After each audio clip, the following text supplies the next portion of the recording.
In this video, we'll cover how to install new chainrings on our sword crankset. For installation, you will need a 5mm hex wrench, 5mm hex bit, torque wrench, and an 8mm hex wrench.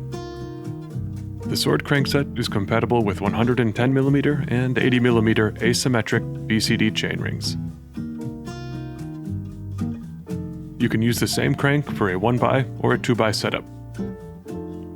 For a 1x setup, use a 110 BCD narrow-wide style chainring and mount it on the outer ring position. First, let's remove the crankset from the bike. Using a 5mm hex wrench, back off the pinch bolts on the left crank arm.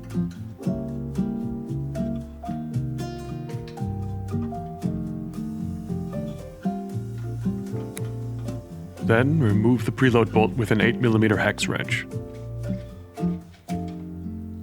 Remove the crank arm and slide the spindle and chainrings out of the bottom bracket. Once the crankset is removed, use a 5mm hex wrench and remove the inner chainring and then the outer chainring. Place the chainring bolts in a safe space. When positioning your outer chainring, make sure the pin on the outer side is in line with the crank arm. This stops the chain from getting stuck between the chainring and crank arm.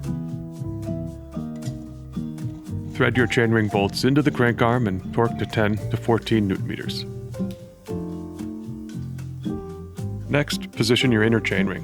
Make sure the raised tab on the inner ring sits in line with the crank arm.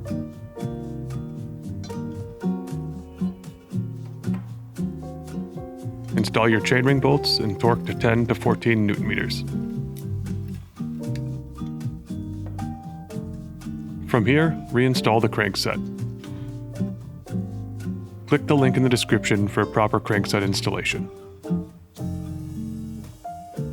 That is how you replace the chainrings on your sword crankset.